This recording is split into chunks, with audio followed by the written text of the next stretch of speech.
Madam, আপনার মনে হয় টাকা পড়ে গেছে। আমার টাকা আসলে খেয়াল করিনি, হয়তো কোনো না কোনোভাবে পড়ে গেছে। থ্যাংক ইউ ভাইয়া। আচ্ছা ঠিক আছে, নিয়ে নিন।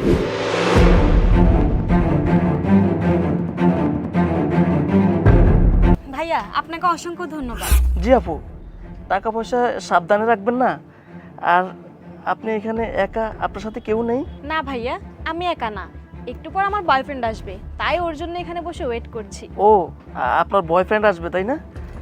ঠিক আছে, থাকেন তাহলে। আর এই যে এটা খেয়ে ফেলেন। হ্যাঁ ভাইয়া, অবশ্যই খাবো। আচ্ছা ঠিক আছে। যাক, কাজটা করে দিয়েছি। এবার যদি এই কোক খায় তাহলে অজ্ঞান হয়ে যাবে, তারপরে আমি সাকসেস হয়ে যাব। ও বুঝতেই পারে নাই টাকাটা যে ওর ছিল না, টাকাটা তো আমি নিজেই ফালাইছি।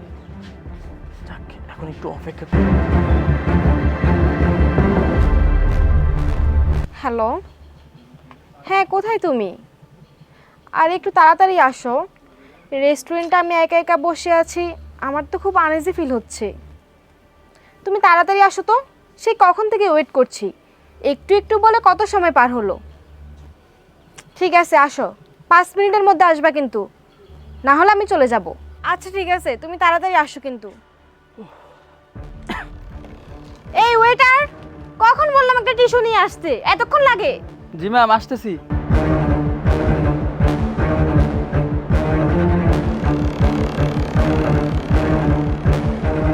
ম্যাম, এই কোক খাবেন না, এই কোকে সমস্যা আছে। মানে? ম্যাম আস্তে, উত্তেজিত হবেন না, আপনি আমার কথাটা মন দিয়ে শুনুন। আপনার পিছনে যে লোকটি বসা ছিল, কালো গেঞ্জি কালো প্যান্ট পরা, ওই লোকটি আপনার কোকের জন্য কি মিশাইছে। এই কোক খেলে আপনার সমস্যা হতে পারে, আমি নিজের চোখে দেখেছি ম্যাডাম। কি বলতেছেন আপনি এসব? জি ম্যাডাম, আমি যেটা বলছি সত্যি কথা, আপনি কোক খায়েন না। আচ্ছা ঠিক আছে, তাহলে আপনি এখন যান। আচ্ছা ম্যাম, ঠিক আছে। আরে ভাই, আমি তোকে বুঝাইতে পারতেছি না মনে হয়। হ্যাঁ হ্যাঁ, যেখানে আসতে বলছি না সেখানেই আসবি। আমি অলরেডি কাজ করে দিয়েছি, এখন যদি কোকটা খায় তাহলে কিন্তু কাজ হয়ে যাবে। তুই দ্রুত চলে আয় গাড়ি নিয়ে। হ্যাঁ হ্যাঁ, আরে ওই মেয়েটা তার বয়ফ্রেন্ডকে কল করেছে, যদি সে চলে আসে তাহলে অনেক বড় ঝামেলা হয়ে যাবে। ওকে, দ্রুত চলে আয়, আমি দেখতেছি। ওকে ওকে। এখনো আসতেছে না, এতক্ষণ হয়ে গেল, কি যে করি।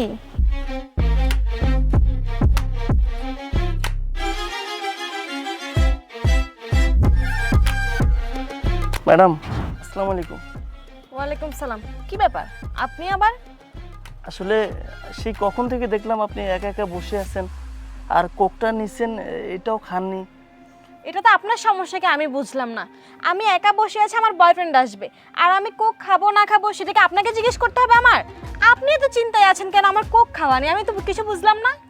আসলে ম্যাডাম, রাগ করেন না, আমি তো কিছুই না। আসলে একটু আগে আপনার টাকা পড়ে গেছিলো, আমি একটু হেল্প করছি, ওই হিসাবে আপনাকে বললাম আর কি, যে এখানে যেহেতু বসে আছেন আর কোকটাও নিছেন, সেই কখন হয়ে গেল, এই নষ্ট হয়ে যাবে তো, তাই বলছি একটু খেয়ে নেন। টাকা উঠিয়ে একটু হেল্প করছেন, আর এতে এসে আবার ভাব দেখাচ্ছেন, তাই না? ভাব নিতে যাচ্ছেন আমার সাথে। শুনেন, আপনাদের এসব না আমি খুব ভালো করে বুঝি। তাছাড়া আমি কোক খাবো আমার সময় মতো, আপনাকে জিজ্ঞেস করে আমি খাবো না। ভাই আপনি এখান থেকে যান তো, যান। ঠিক আছে ম্যাডাম, কোকটা খেয়ে নেন, ভালো হবে। হ্যাঁ,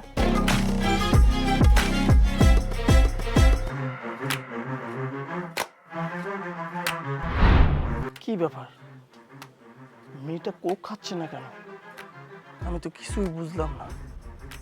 কোক যদি না খায় তাহলে তো আমার কাজটা সাকসেস হবে না, আমি তো কিছুই বুঝলাম না।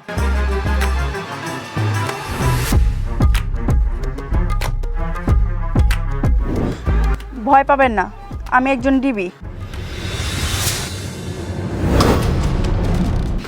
ওকে নিয়ে আসো। কি পালিয়ে যাওয়ার চেষ্টা, তাই না? তোকে আমরা অনেক দিন ধরেই খুঁজতেছি, আজকে তোকে হাতে নাতে ধরেছি। কি বলতেছেন ম্যাডাম? আমি তো কিছুই বুঝতে পারছি না।